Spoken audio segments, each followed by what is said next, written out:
could certainly not have imagined all of us trying to stay 6 feet away from each other and socially distance. This is the closest, most emotional, warmest, passionate place anywhere on earth, and we're used to being close together. It's been a really strange thing to have to create a new routine where we have to stay apart so often, and yet you have done it and done it well. It is not routine for us to work remotely in such vast numbers, and yet people have figured out how to do it as long as they need to.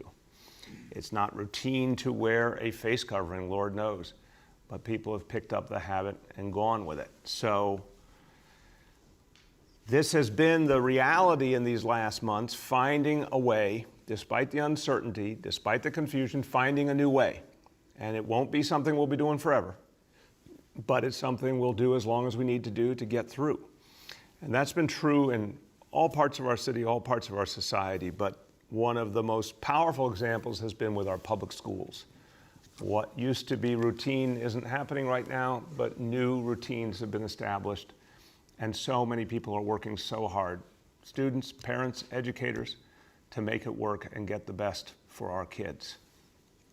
Remote learning, online learning, distance learning, whatever you call it, it had never been done anywhere near this scale, and so it meant that teachers and parents had to work together, and administrators had to lead the way. The Department of Education leadership had to come up with the tools, the resources, working with a whole variety of companies. I mean, all this had to be put together in record time.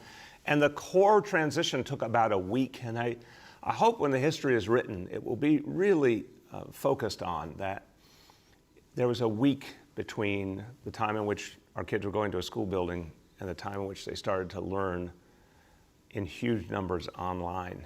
And that was an extraordinary effort by so many of our educators to get ready. So we are now very focused in these last weeks of what would have been our normal routine school year, very, very focused in ending the current school year as strong as we can through distance learning, with a special focus on our graduating seniors. We really want to be looking out for them and helping them to complete their studies and move to the next phase of their lives. We need to also recognize that in this kind of situation, it takes special effort to connect with kids, to keep them engaged, to keep them learning. And that's not just now through June 26th with the traditional notion of the school year. We're in a whole new reality, so we see the opportunity to keep helping our kids learn, extending all the way through the summer.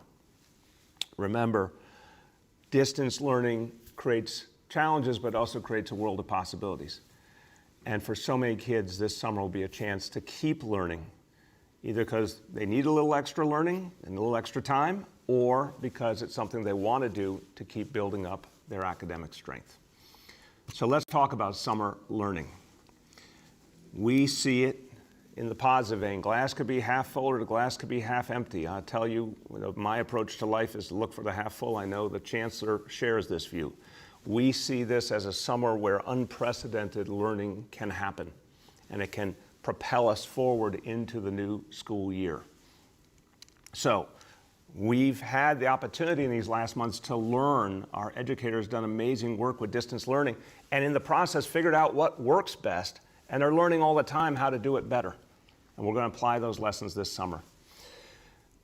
We have a number of students that need to be in summer learning, students who need summer learning to help them finish out the school year strong and get ready for the next one.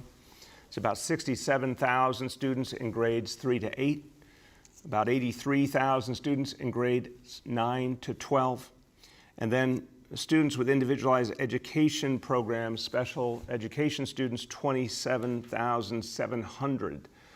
When you put that together, almost 178,000 of our students will continue in summer learning. It's going to be a huge effort, an unprecedented effort, and the goal is simple, and we believe we can attain the goal: give every child what they need. It will look different, obviously, depending on the grade level, the age of the student, and it will take creativity, it will take a lot of innovation along the way. Who better to do that than someone who's not only devoted his life to education and has been a leader of education all over the country, but someone who knows a whole lot about how to bring a school system back after a crisis. Chancellor Carranza previously served as superintendent of the Houston Public Schools, and he was there when Hurricane Harvey hit and decimated Houston and disrupted public education and everything in Houston. And he led the charge bringing public schools back and making them strong again. So he brings a special talent for the rebuilding and for the innovation that we need for this summer and beyond. So to give you a sense of what we're going to do this summer and how we're preparing for what comes beyond, for the greatest challenge I'd say this school system has ever faced, but one that I am absolutely convinced our New York City Public Schools will meet and then surpass. Let me turn now to Chancellor Richard Carranza. Thank you, Mr. Mayor. I'd like to start off by saying that while this summer will undoubtedly be different than any summer we've had before, I want to give a huge thank you to our teachers, our students, our parents, our families, our administrators, everyone that has made this pivot to remote learning be as successful as it has been. Thank you. We are ensuring that our students will get the support and instruction they need this summer to continue learning. Learning will take place remotely and is organized to account for different grade bands. I'll walk everyone through that now. So for our students in grades 3 through 8, summer learning will take place 4 days a week for a total of 6 weeks. This will either be on a required or recommended basis, and that is because teachers will make the determination based on each student's full year of progress. As always, as the school year closes, teachers will look closely at each individual student to determine whether they have met grade level standards. And this year, they will take into account any challenges they've experienced in the past couple of months during the pandemic. Summer learning will be geared towards academic success in the fall. As the mayor has spoken on many times, this needs to be the greatest academic year in our history, and this will ensure that we have a running start to that. Summer learning will be geared towards the academic success of students who need additional supports to meet standards, and they will receive those additional supports over the summer.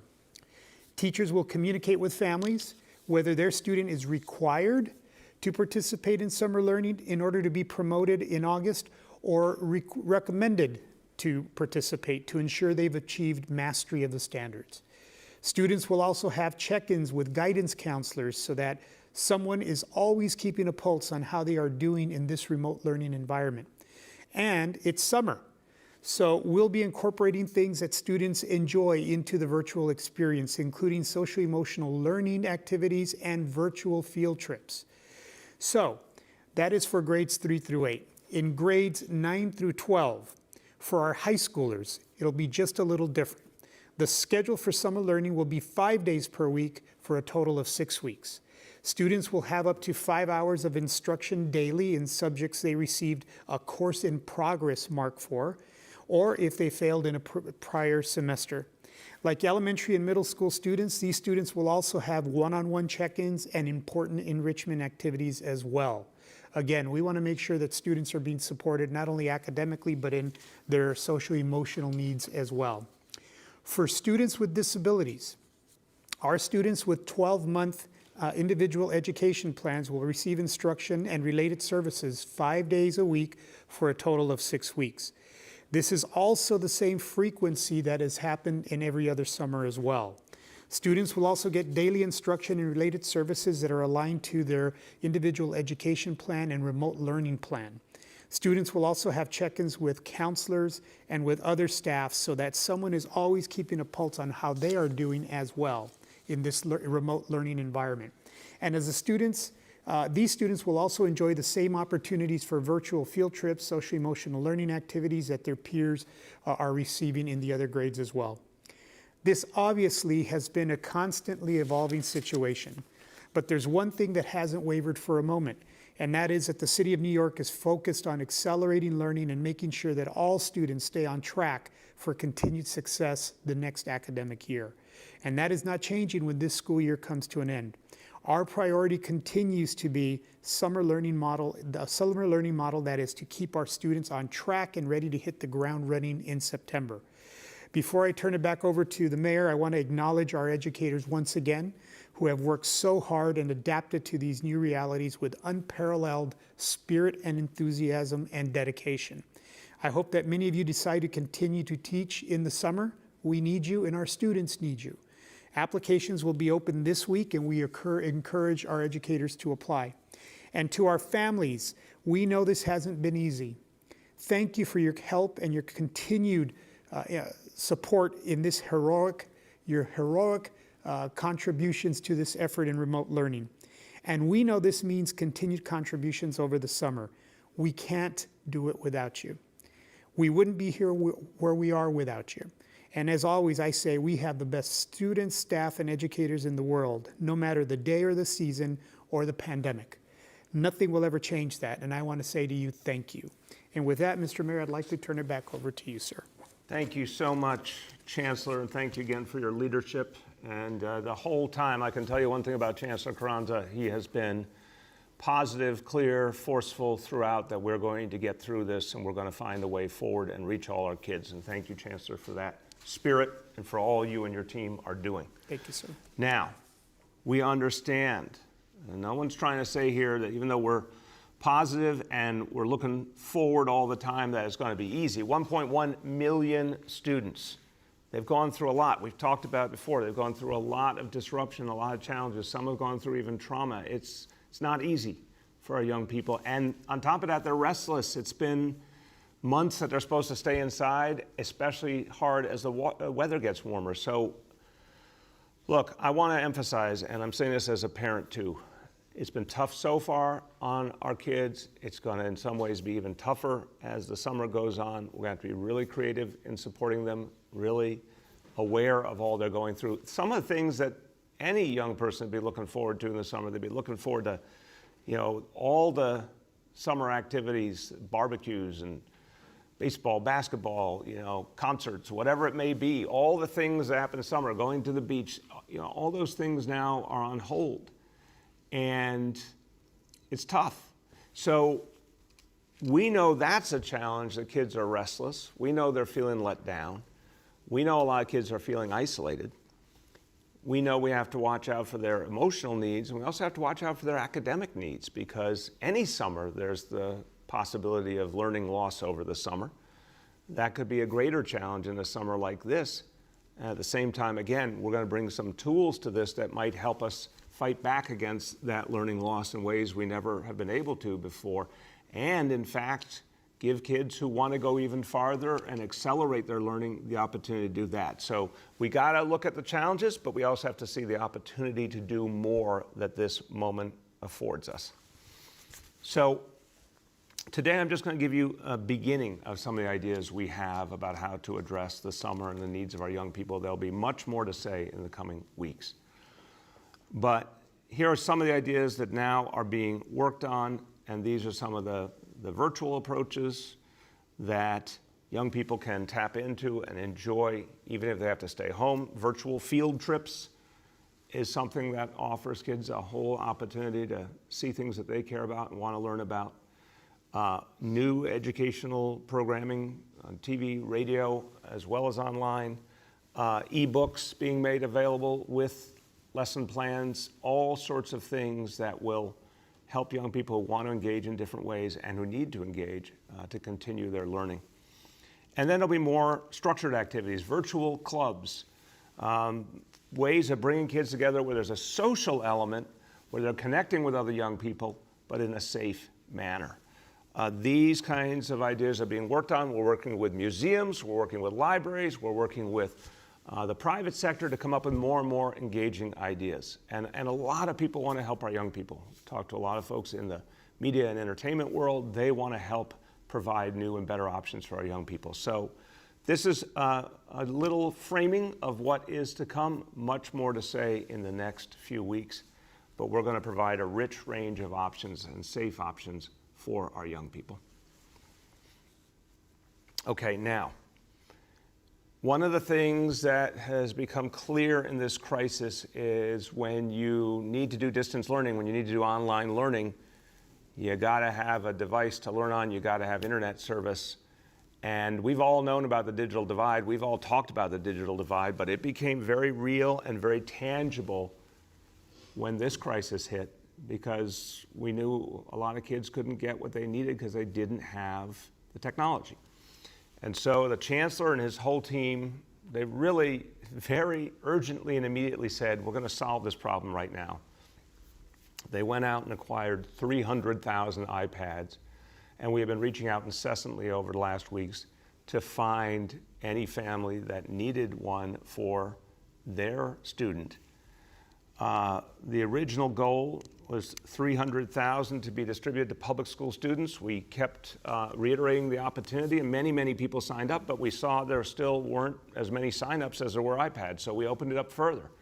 And we said, if you're a student with disabilities who goes to a private school, an independent school, a religious school, we want to help you too, and we'll provide these iPads to you. And more people signed up on top of that. So as of today, we met our goal for the end of April of sending out an iPad to everyone who had signed up at that point. But then as we open the doors further, more and more have come forward. So now, as of today, 284,000 iPads have been delivered. 5,000 more have been shipped and on the way. And there are requests for more on top of that. The number now will reach 297,000. And I want to remind everyone out there that if there's still any young person in our public schools who does not have a device, who does not have internet service, you still can sign up, call 311. We'll still make sure an iPad gets to you. The goal is to give every student the ability to learn, every student the access to all of this new programming that's being put together. And we understand the challenge, but we also understand what is called on us as adults, what we're called on to do, which is to create the best, most positive, most usable summer learning approach in the history of the school system to lead into the strongest, best school year in the history of this school system. We have to aim high. And I'm saying this from the beginning, and I'm going to keep saying it throughout. Our educators have done an amazing job these last months. Our parents have too. Our kids have too. We're going to keep building that momentum.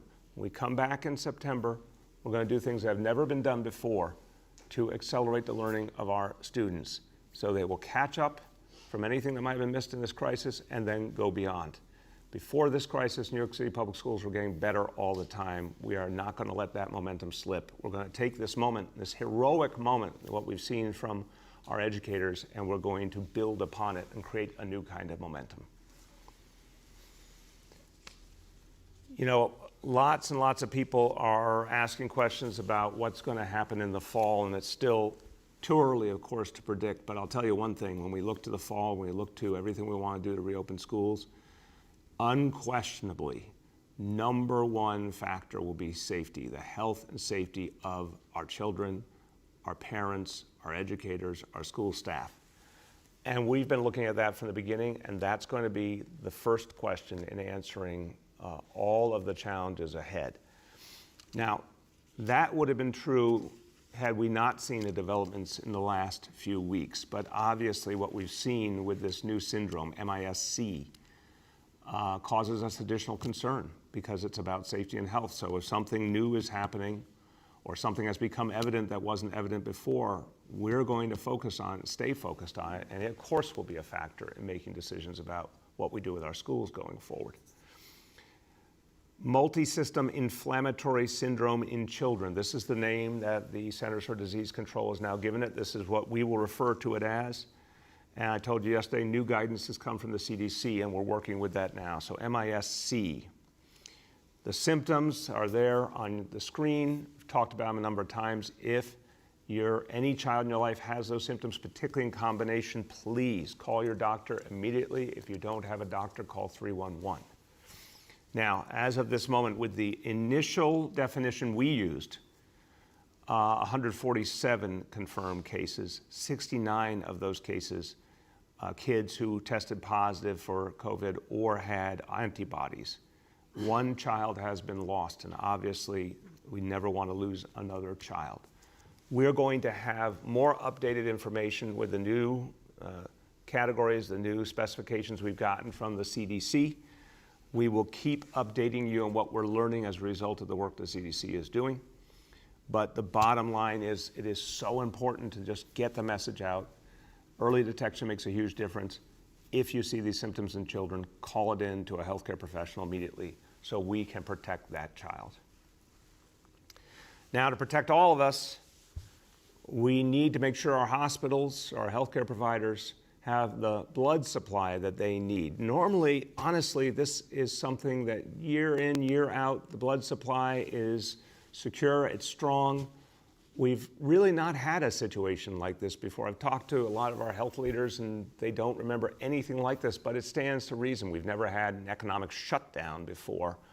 And a huge amount of the blood supply came from corporate blood drives by different organizations, charitable civic organizations, government agencies typically would do a blood drive. So all of that's been cut off and disrupted. Therefore, the blood supply has gotten lower than we ever could have imagined. Now, we're going to put additional safeguards in place going forward to make sure that we don't have this kind of situation again, and we're encouraging all New Yorkers who can give blood to do so right away. We started talking about this a couple of days ago. So far, 2,500 New Yorkers have made appointments to give blood just in the last few days. That's a great start. That's going to help a lot. But I want to see thousands more come forward. I'm going to do it myself. I want to see thousands come forward to give blood to make sure our hospitals have what they need. So all sorts of times I've heard New Yorkers say they want to help in this crisis, and I believe you, and so many good people doing so much to help their fellow New Yorker. If you can give blood, this is a good moment to give back to this city. This is absolutely a reason to travel, to go and give blood. You're doing a great public service for your fellow New Yorker. So anyone who can, we need you. Make an appointment with the New York Blood Center today. You go online, nybc.org. I'll say again, nybc.org, or you can call 800-933-2566 and make an appointment and give blood and save lives. Okay.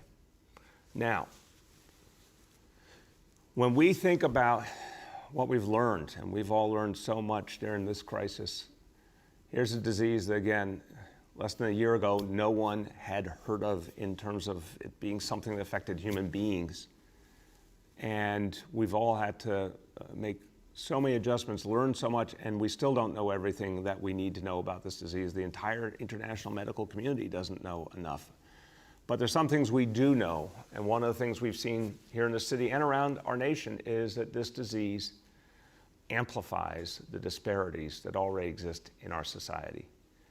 And it's painful because we're talking about disparities based on race and class. We're talking about both ethnic and economic disparities that have plagued our city, our nation. And once again, we see that those who are suffering the most, lower income folks, folks in communities of color, folks in the immigrant communities. So that has been the healthcare reality, but we know on top of that, adding to the pain, has been the economic impact as well. This double crisis, the worst healthcare crisis in a century in this country and the worst economic crisis since the Great Depression. What a horrible 1-2 punch, and of course, communities that were already hurting are now taking the hit even harder. We, the city of New York, our city government, we're going to fight back. We're going to use all our tools to fight disparity. We've been doing that in so many ways over the last 6.5 years. We're going to amplify those efforts. And that means every conceivable form of redistribution. That means making sure that we get resources to folks who have been unfairly denied resources, unfairly denied opportunity. And one of the best ways to do that is ensuring that more and more business goes to minority and women-owned businesses. We do that through a very aggressive MWBE contracting effort in the city of New York that's been growing by billions and billions of dollars every year. But we have to go even farther. We have to come up with new approaches, new innovations. We have to reach more and more MWBEs, because that is an act of fairness and justice, because we know when we provide resources to an MWBE, that money goes right into the neighborhood and circulates in the neighborhood and provides economic empowerment. People get hired, people who learn at one business start their own business. It's important anytime, but it's particularly important in the light of this crisis. So we've had extraordinary efforts by those working on our MWBE initiatives over these last years. I want to thank our Deputy Mayor, Phil Thompson. I want to thank the man who led so many of our efforts, Janelle Doris, as director of our MWBE office, who has now become our Commissioner for Small Business Services. Greg Bishop, who was that commissioner, now my senior advisor, to help us build a whole new initiative to help small businesses in this city.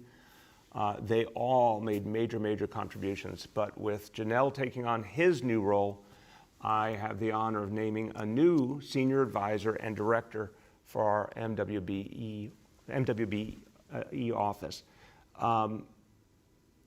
The important thing to think about here is that we've got to do something transformative. We've got to do something different.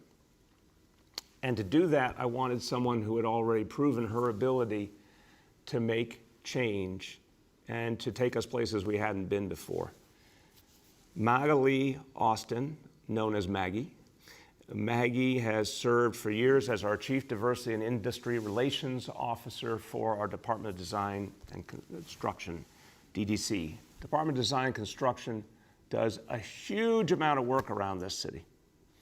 And what we saw, as with so many agencies, was there were extraordinary opportunities going missed to help minority and women-owned businesses to get a chance to win those contracts and build up their businesses and serve their communities. Maggie took a situation where there was many missed opportunities and turned it into a situation where opportunities were being fulfilled for so many companies. She did extraordinary work at DDC. She oversaw a portfolio of projects valued at over $20 billion, a team of almost 1,400 employees that she worked with to make change. And she did it very, very effectively. Maggie is a New Yorker through and through, grew up in the city, St. John's graduate, someone who loves and knows this city. So she is going to take the work that's been done these last years, and that has included more than doubling the number of certified MWBEs that can get this work with the city, and the huge expansion in contracts that has existed, and she's going to supercharge it, take it forward, and take us to a new place. And that is going to help us address the economic disparities and help communities back on their feet. So welcome, Maggie. I know you're going to hit the ground running, and we are going to be depending on you to help us fight our way back from this crisis. Okay, so I am thankful for the very, very talented members of this team who do such good work for the people of New York City. And I like to express that thanks all the time. And I've been noting lately when there are particular days or weeks or months that celebrate our public workforce and all the people who do so much good for us. So here is a moment where there's an annual week devoted to some heroes who we should be appreciative of anytime, any year. But this year, in this crisis, they have done extraordinary things. This week for 2020 is FDNY's EMS week. And it is falling at a very fitting time because our EMTs, our paramedics, our EMS staff have been superstars. So much has been asked of them, and they have performed brilliantly. This was literally, weeks ago, we hit the point in the entire history of New York City, the most calls went to EMS in its history. And it held, extraordinary organization held no matter what was thrown at it. Thank God the numbers have come way down and things are substantially back to normal. But these heroes, they went through so much and they did so much good and they saved so many lives. I think of all the members of EMS who fought so valiantly through this, but I particularly think about the 4 members of EMS who lost their lives in this crisis. EMT Gregory Hodge, EMT John Redd, EMT Idris Bey, EMT Richard Seabury. These were members of our EMS, valiant New Yorkers, gave everything they had to save lives and protect people. We've lost them, and we need to honor them and remember them. And we also need to think about a man who came here from Colorado to help us. He didn't have to, he chose to, Paul Carey, serving as a paramedic here at the height of the crisis, and we've lost him to the coronavirus as well. And we will remember all of them, and there's a special place in our heart for Paul's family. They will always be regarded by us as New Yorkers, and we'll always be there for them. So, the members of EMS have done amazing, amazing work. I've had the honor of speaking with a number of these heroes and thanking them and listening to their stories and understanding the amazing work they do. Please, if you see anyone who's part of EMS, give them a special thank you this week and every week for all they do. And we all know we've lost not just these extraordinary members of EMS, we've lost other first responders in this crisis. We've lost public health care workers. We've lost people who work in city agencies and served us. People who weren't famous, but people who were there for their fellow New Yorkers. We've lost a lot of public servants to this horrible disease that came out of nowhere and has afflicted us so deeply. 270 New York City employees have been lost to the coronavirus, 270.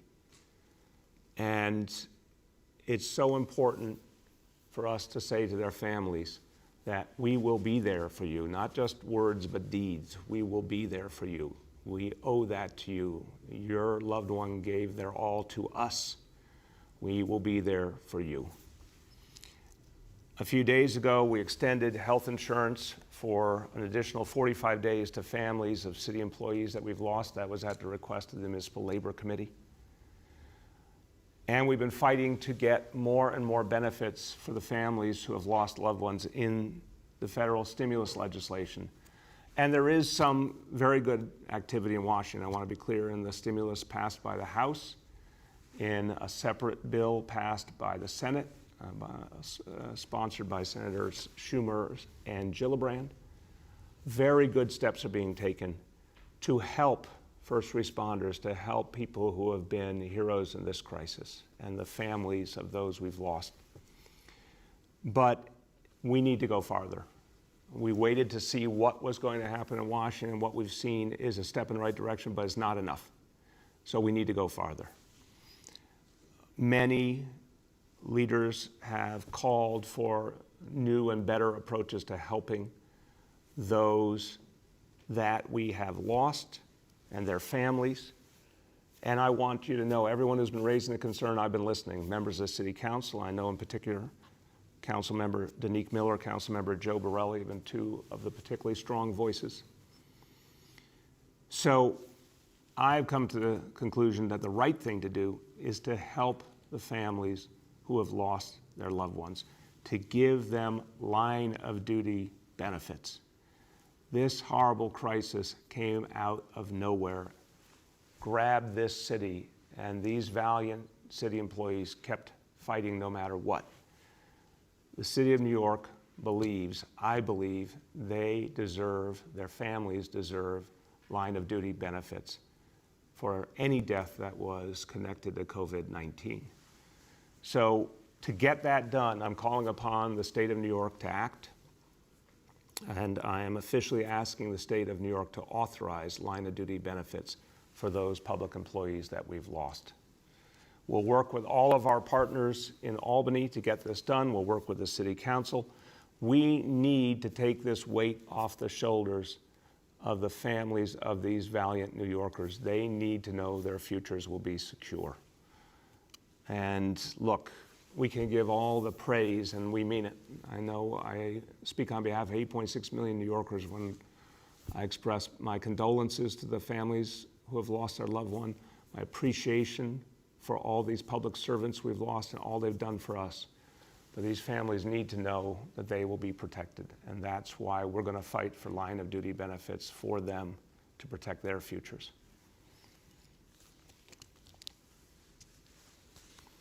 Okay.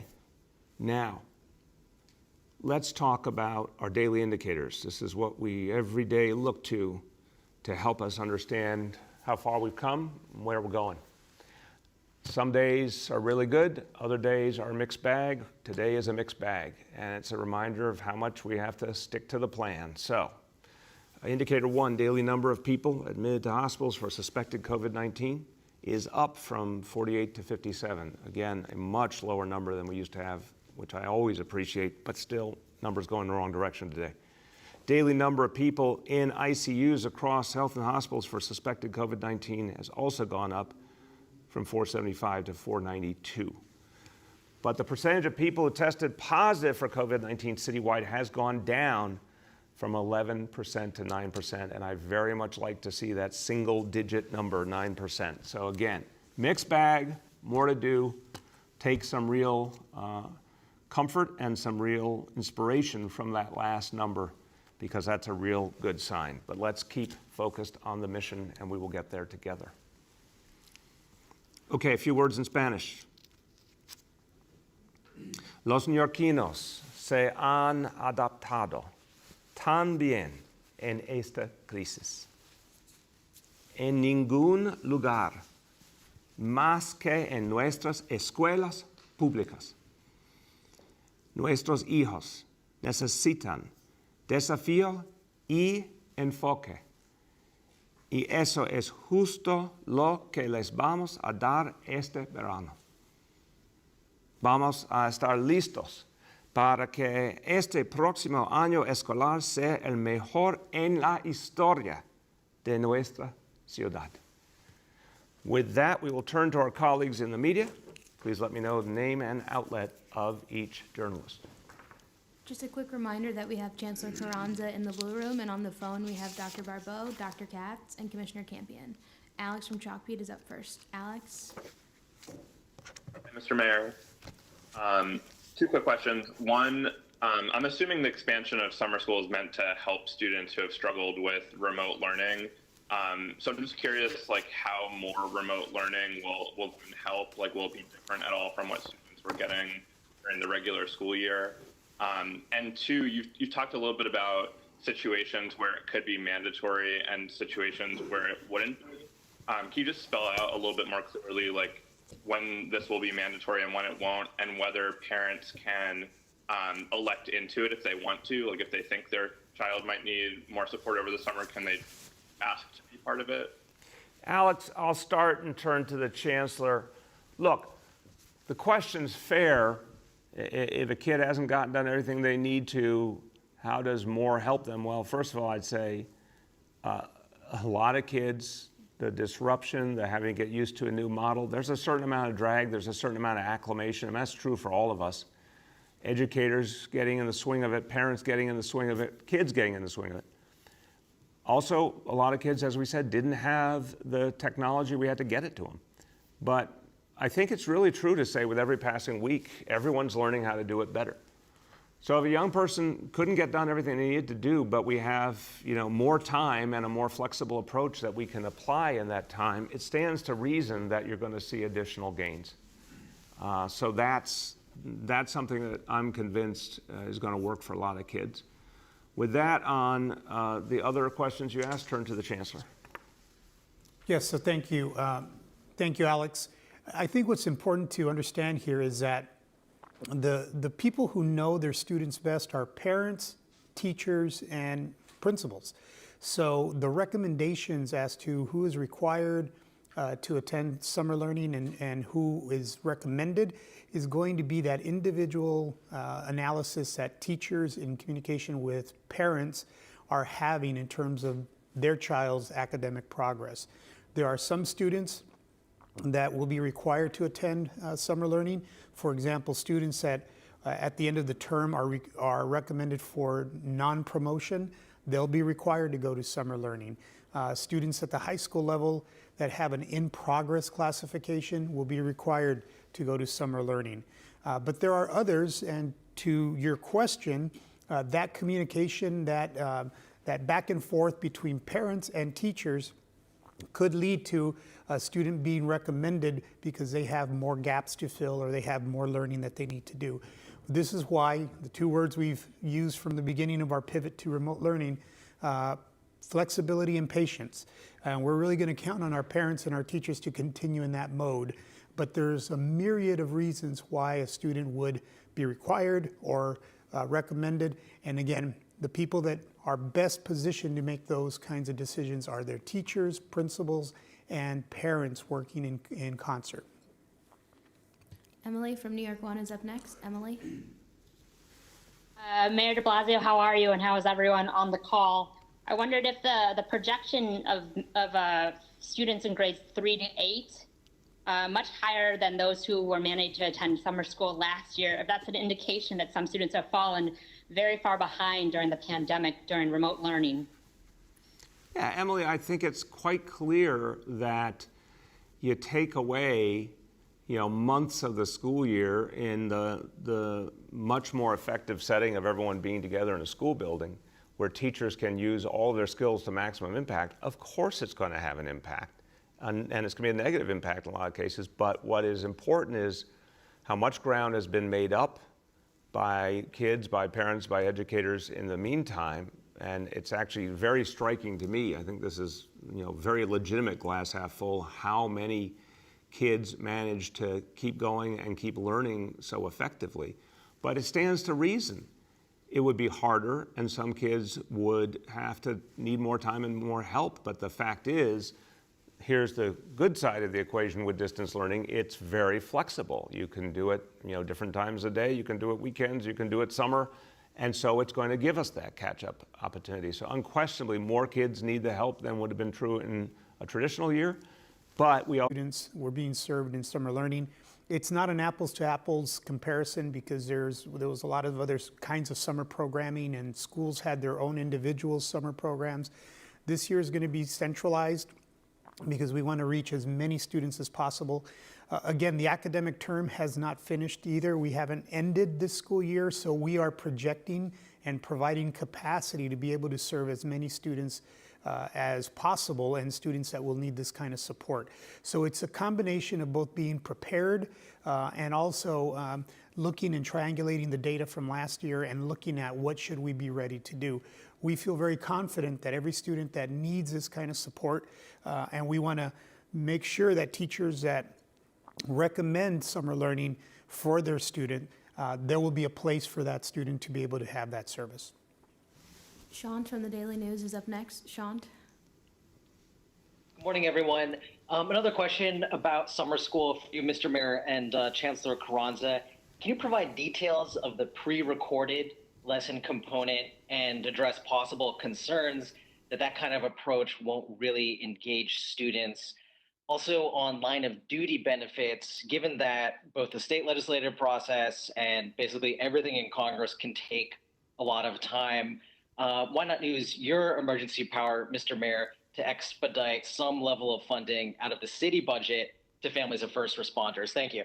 Thank you, Shant. I'll start and pass to the Chancellor on the other question. We're going to do whatever it takes, Shant, to make sure these families get these line of duty benefits. I believe the legislature will act quickly. They're planning to act on some other matters, to the best of my understanding. I think this is something that, knowing the city supports, they would embrace and they would act on. So according to everything I understand about state law, the right way to get this done and the way that will really have both the immediate and the lasting impact for families is to do it through the state legislature. If we sense there's going to be a meaningful delay there and there's other things we can do, of course, I'll look for every way to help these families. But I think this is something that will get, real immediate attention from our colleagues at the state level. Chancellor, you want to speak to the other piece? Sure. So the learning modality over the summer will be a mixture of live learning, virtual learning, and some pre-recorded learning as well. But our focus is to have as much live learning as possible. In the education speak, we call it synchronous learning. Now, the time period between the end of this academic semester and the start of summer learning will be used for additional professional development for our teachers that will be teaching in the remote learning venue over the summer. So we will do some more skill development.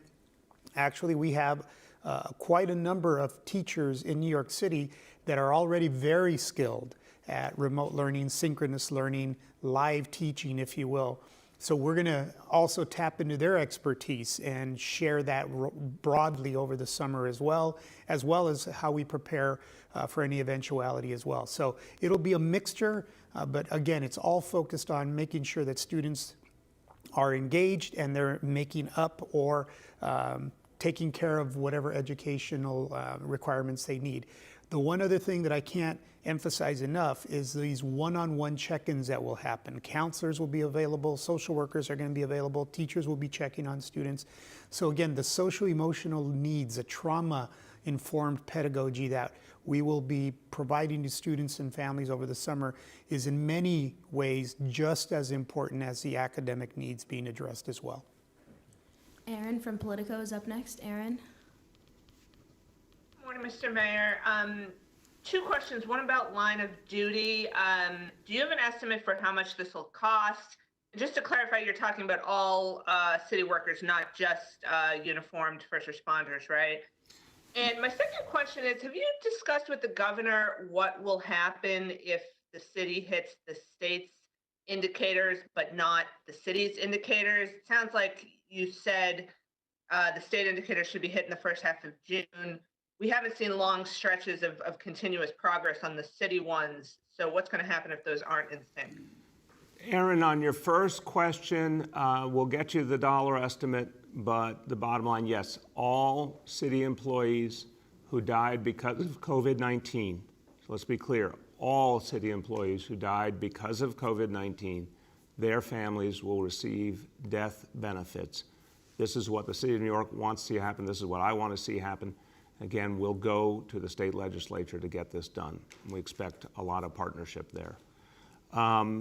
The indicators, look, I believe that they are going to link up. I believe they're obviously interrelated. They're not two different universes. There are statistics and facts that interrelate to each other and move in very similar fashions. So it's clear to me, looking at both, that the first half of June is the time where they all come together. If we think for any reason that's not going to happen, we'll have that conversation with the state. But I think there's been tremendous unity with the state on the fact that we're going to be careful and smart about when to do the first steps of reopening. We're going to watch carefully in each phase to make sure things work and don't go in the wrong direction. We're all very devoted to avoiding that boomerang. So it's a very fair question, but I strongly believe they will align. And as we get toward that point, if we don't see enough alignment, we'll have that conversation. I'm sure we will be able to find a common strategy to go forward. Yoav from the city is up next. Yoav? Hi, everyone. I wanted to ask about the health department's analysis of what's happening at NYCHA as far as coronavirus. In a press release, it said yesterday, quote, "The findings show that the degree to which residents of NYCHA have been affected by COVID-19 is proportionate to their representation of the city's population." Now, my understanding is that that was based on the number of confirmed cases, not on the number of deaths, which did show a disproportionate impact. So my question is whether the death data was factored into that conclusion by the health department, and if not, why not? Separately, I just had a quick question about testing sites. The health department put out a very useful map yesterday on where the sites are located. Thank you for that. But it looks like on the map there isn't a site anywhere near the Rockaways, which is one of the hardest impacted areas of the city. So wondering where the closest site is and why there isn't a site that's closer there. Thank you. Thank you very much, Yoav. Let me confirm, because now we're over 150 sites. The team here will get an answer either right now, hopefully, or to you right after. But we're trying to reach every neighborhood and keep building from there. So I want to confirm if there isn't a good site there, we'll get them one right away. But I want to make sure out of the 150, I want to see if your assessment is correct there.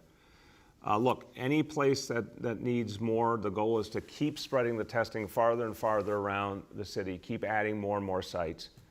So this will be a constant growth effort from now on. On the question of NYCHA, look, we have been trying to really focus on people who live in public housing now for years, long before this horrible virus.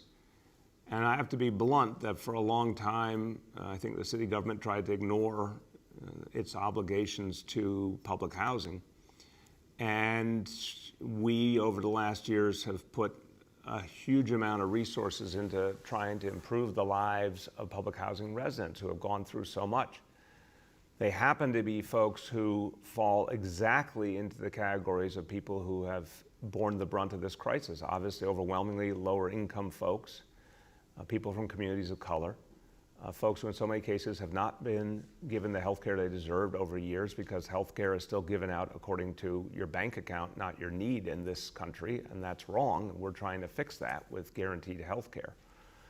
What the data I saw said, I think you're right to say there's a difference between the people who have been infected by the disease versus the number of deaths. The number of people infected by the coronavirus in public housing appears to be almost exactly consistent with the amount of people in public housing and their presence in the population in New York City. The death number is higher. I think the fact is that we're always trying to understand what we need to do to serve people and help people. I know in NYCHA there's been tremendous devotion to making sure that residents got whatever help they needed. We've set up testing sites at NYCHA. The state has as well. We've distributed face coverings to NYCHA residents for free, food initiatives. NYCHA's been on a very rigorous cleaning schedule. So we know there's been a whole host of initiatives taken to protect people, and those will continue and will deepen. So that's the approach we're taking to protect our residents of public housing. Commissioner Barbeau, you want to add? Mr. Mayor, we are and have been and will continue to be committed to transparency. And we've been clear that, yes, COVID-19 has affected communities of color disproportionately. In fact, Black and brown people are dying at twice the rate of white New Yorkers. And we're committed to ensuring that, that information informs this response. And as the mayor said, there have been testing sites put in NYCHA facilities. I want to just make it clear that in the press release that we put out, we also included the number of individuals who died because of COVID-19, either confirmed or probable, and were residents of NYCHA. And, we've lost, unfortunately, a little bit over 1,100 people who have lived in NYCHA. So you are very committed to ensuring that, we look at the data in any and all ways possible. And that's why we put it all out, because it's important for us to make sure that we are transparent in this, in that we give communities the opportunity to interrogate the data and ensure that we are not missing ways in which we can further help support all New Yorkers, and especially those living in NYCHA. Next is Bridget from WNYC. Bridget. Good morning, Mr. Mayor. Two questions. One, just to follow up on some of the summer school announcements. I'm wondering if you or the chancellor could talk any more about the criteria that will be used to decide what students should attend summer school this year, given how different the learning experience has been. And then secondly, related to this new health department data that was released yesterday, another follow-up. For some of these areas that we saw such high death rates, specifically places like Star City and Far Rockaway, in addition to some of the demographics that help explain why there's such a high prevalence there. Is the city trying to understand if there's any other, physical infrastructure issues, like the airflow between apartments, that could be part of the cause for why the spread and the death rate are still high there? Thank you, Bridget. Let me have the Chancellor go first, and then we'll turn to Dr. Barbeau and Dr. Katz for their thoughts. Sure. So Bridget, thank you for the follow-up. Again, the recommendations for summer school, including required attendance and recommended attendance, are all based on the teacher's analysis of the academic progress of the student. That's not done in isolation. It's done in consultation with parents. It's also done at looking at the entirety of the student's academic performance over the course of the year. It's important to keep in mind that when we pivoted to remote learning, almost 3/4 of the school year had already been logged. So there's all of that time as well to keep in mind as well.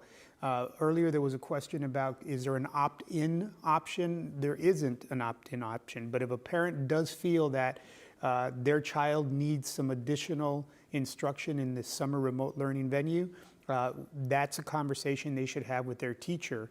The required elements for students to attend summer learning are obviously at the high school level, students that have been given in progress mark, or students that have not completed the requirements for one of the courses. And for other students, it's students that have been recommended for retention in June. Those are the lower grade students as well. Those are the two hard and fast rules. The rest is really based on that analysis that teachers and parents and principals will make together as they look at the academic progress of their children. Thank you, Chancellor. Dr. Barbeau? So with regards to the parts of the city where we're seeing higher transmission, we are continuing to look into and investigate cases and try and identify potential clusters. We have not identified any clusters that have been linked to transmission through, for example, apartment ventilation systems.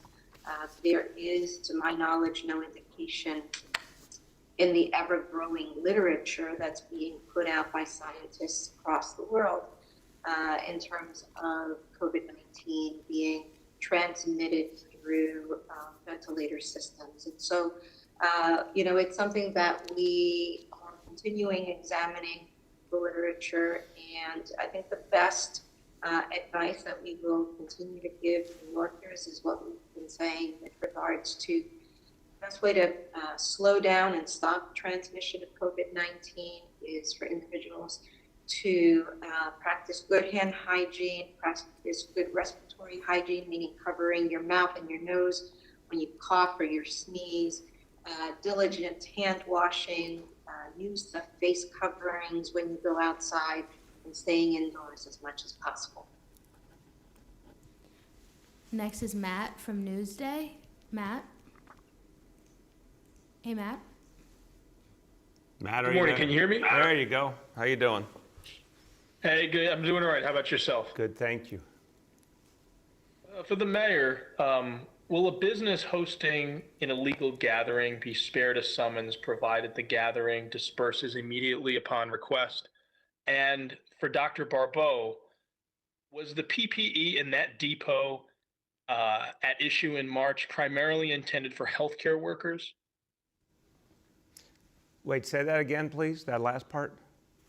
Sure. For Dr. Barbeau, the PPE at issue at the depot in March, was it primarily intended for folks who are healthcare workers?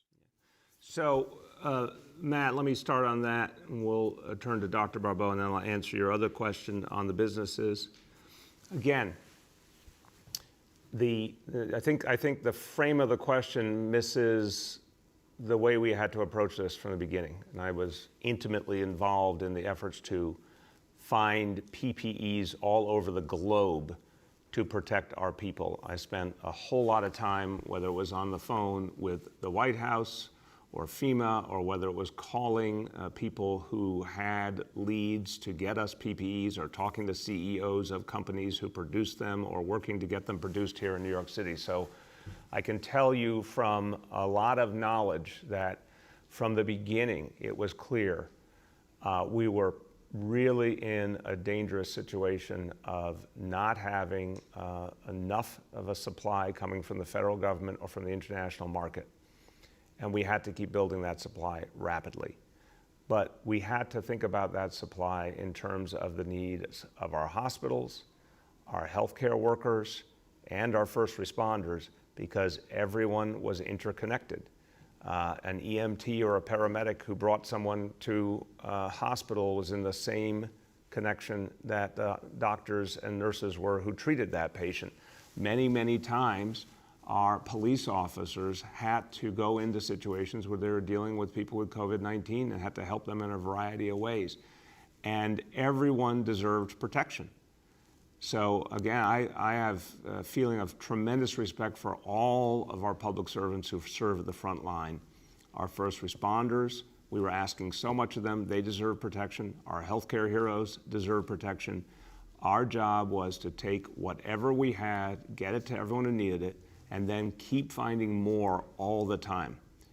And there was not a choice of saying, oh, you know, you're a correction officer or police officer or firefighter, EMT, we don't think we can give you something because we have to give it to someone else. No, we looked from the position of we had to supply the correction officer, the EMT, the paramedic, the police officer, and we had to supply the doctor and the nurse and the healthcare worker. So that was the understanding from the very beginning, and to constantly try and make sure that we got what we needed, where we needed in time, but against a tough, tough backdrop where it was constantly a challenge. And if we had just worked with the supply we had, we would have been lost in a matter of weeks. We had to constantly focus on expanding supply, and that very successful effort, and a lot of credit goes to a core group of people. Emma Wolf played a key role, and Jackie Bray, and Jimmy O'Neill, and Dan Simon, and many, many others. They succeeded every week in finding more and more and more, which is why we were able to keep those who needed PPEs in a steady supply of them at the crisis level. I want to emphasize, Matt, not the level we would have ideally wanted in terms of the PPEs, but at the crisis level according to the CDC standards. So I want to give you that framing. Let me go to Dr. Barbeau, and then I'll come back on your second question, Matt. Thank you, Mr. Mayor. And yes, you know, I think the way that you put it is exactly how I was going to put it. You know, these were crisis situations where, of course, we needed to provide personal protective equipment for all of our first line responders and doctors, nurses, NYPD, EMTs. And we were making hard decisions all the time. And I want to just make sure that there's no ambiguity, that we value all of our first responders equally, and that we were all working under extremely tough situations, but that we were working as a team, and we were able to provide personal protective equipment for our first responders. Do we wish we were able to do more at that time? Absolutely. But, you know, we were working under such extreme circumstances and really looking to every day secure additional resources for the heroes on the front line. So, Mr. Mayor, I echo your framing, and I just want to clarify that there was always a spirit of collaboration, and I wish, you know, every day making hard decisions that we were able to do more at the time. But the great thing now is that we're able to provide the ongoing PPE that our first responders, NYPD nurses and doctors, EMTs need every day. Thank you, Doctor. Want to take one step back before answering the second part of Matt's question. Yoav asked the question about the Rockaways. Based on what's been handed to me, Yoav, I think you're right. And the update is there will be a site in the Rockaways opened on June 1st. So that's going to be corrected quickly. And as I said, there's going to be many additional sites around the city.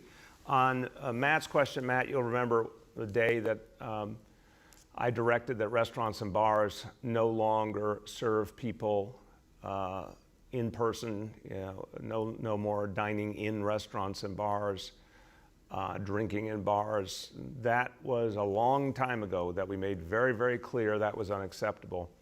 And you'll remember in the days after, we sent out a massive enforcement operation, and actually very few restaurants or bars were not complying, and most, if there was any outstanding issue, corrected it immediately. And we only found a few instances where there was resistance or unwillingness to address what needed to be addressed. And these are for-profit businesses. And where we found that, there were some summonses, but it was a handful. Since then, we have not found there to be a problem. We've had a few reports lately. But again, our goal is wherever possible, if we see a problem, we just want the problem corrected.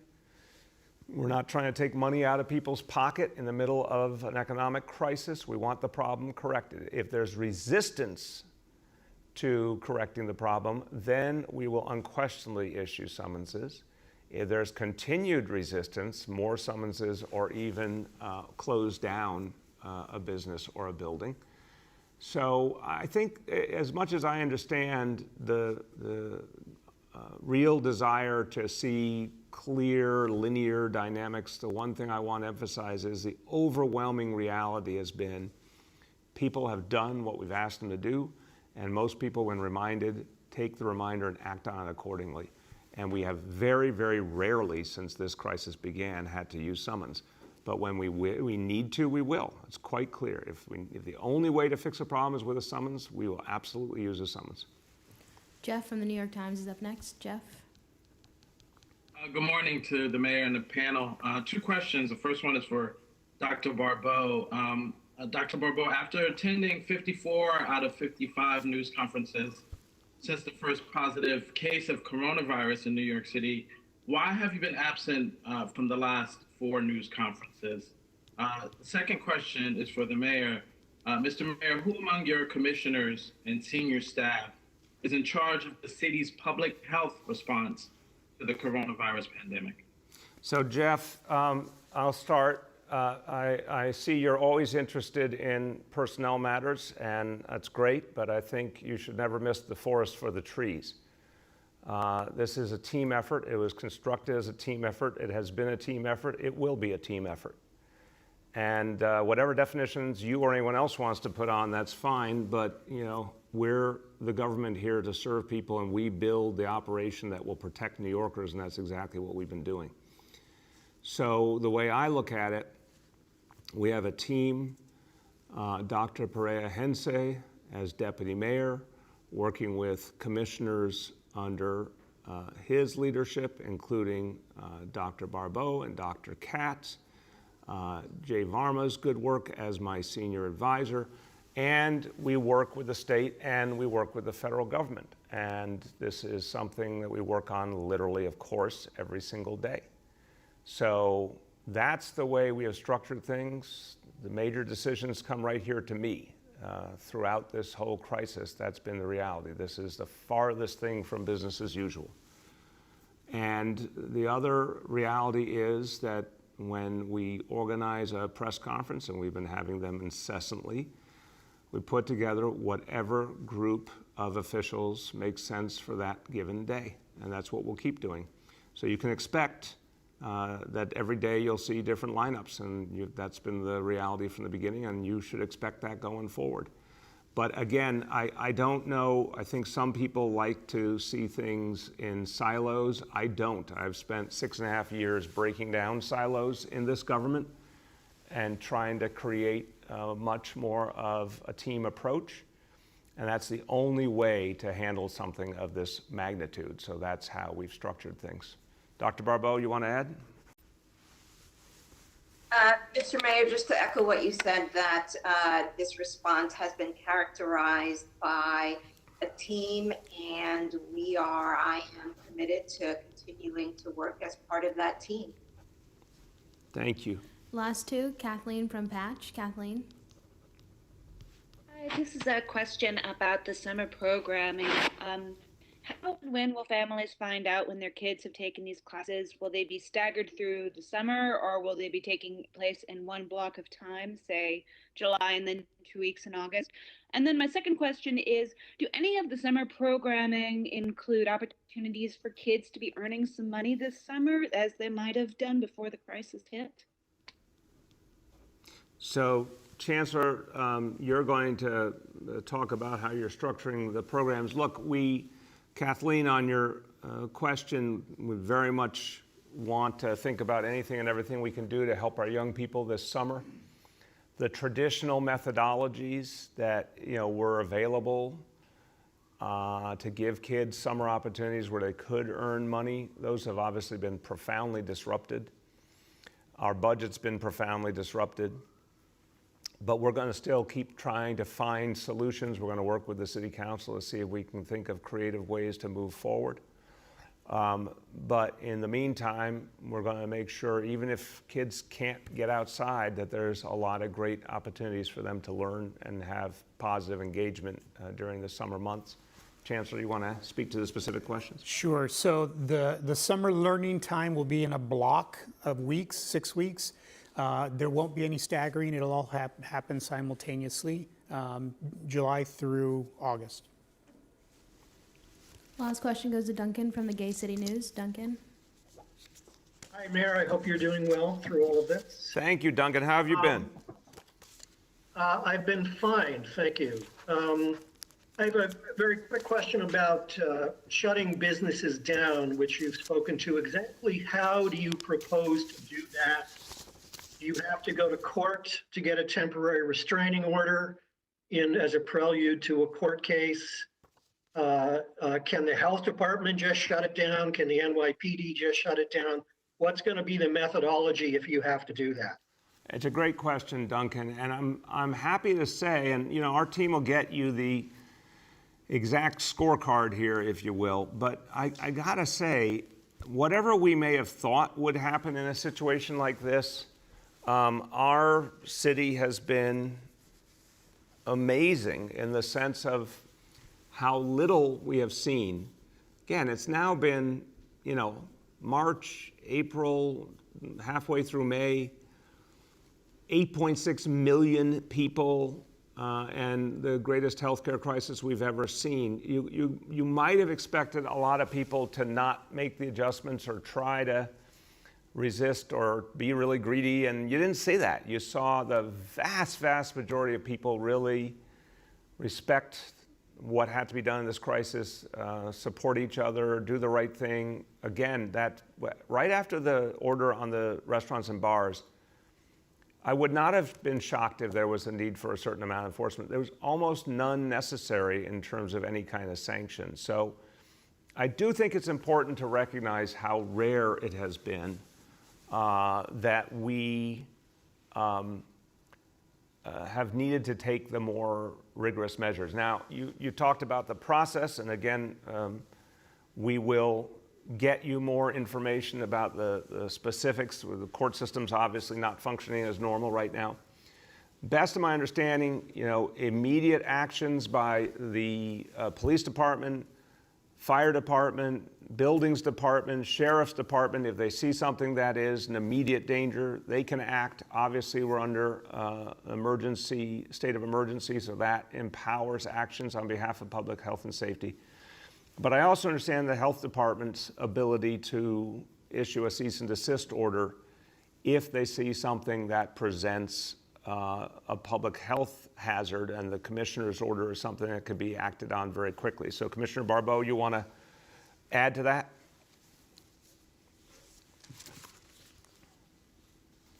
Well, let's try again. Commissioner, you hear me? Sorry, Mr. Mayor, I had some technical difficulties. No worries. I think I covered it, and I don't know that I would have anything else to add beyond what you've already laid out. Thank you, sir. Thank you. Okay, well, everybody, I again, as you can hear in each day's presentation, I'm very sober about the challenge we face, but I'm also very hopeful. And I'm hopeful because I believe in the people of this city. I've been watching in a way that no one else gets to have the vantage point your mayor gets to have. And I've watched every corner of the city and how people have reacted to this crisis, and it's been outstanding. And it gives me a lot of hope for the city and its future, because people do this much good under this much duress. That's a special people. That's who New Yorkers are. But I have a special feeling for our young people, and I want to focus on them in these last few words, because I've seen so much in our young people. They're going through a lot, as we talked about earlier, but I've seen so much strength in them. I am probably affected by the fact that I'm the parent of a 25-year-old and a 22-year-old, and they're proud graduates of New York City public schools, and every moment of their education occurred in our public schools. But I saw in them, and I saw in so many of their contemporaries, and I've seen in a lot of young people I've met since, a strength, a kind of steeliness that I think was evident long before this pandemic. I think it's been the reality of a generation that grew up with a lot of challenges. Sometimes they remind me of some of the stories I used to hear from my older relatives who grew up with the Depression and World War II. These kids of today, maybe it wasn't quite that, but they did grow up with the Great Recession. They did grow up with the threat of global warming looming over them. They've grown up and learned more earlier in life than any generation in previous human history, because they've had access to so much information, and information that caused a lot of them to grow up real fast, maybe sometimes too fast, but that's been the reality. So this generation, a generation I think in their own way is pretty tough, has then had to confront the coronavirus. And it's asking a lot of our kids, but what we've seen already is how many of them have found a way, and have found a way to keep learning, have found a way to, somehow make sense of a situation which is so confusing to all of us. This is the generation that will one day inherit this city. And I see a lot of strength in them. And it's our job to support them. It's our job to foster their futures, to believe in them, to do things that will support them, even if they're things we haven't known how to do before, like distance learning. We're figuring it out. They're figuring it out, and we better figure it out too to be there for them. But I will tell you, when we come back in September, as I said, we're going to have the greatest school year we've ever had, because we have to. We owe it to them. And they will be a new version of a greatest generation, and they give me a lot of hope in terms of what kind of city we can have in the future, because they will be ready, and it's our job to help them be ready. Thank you, everybody.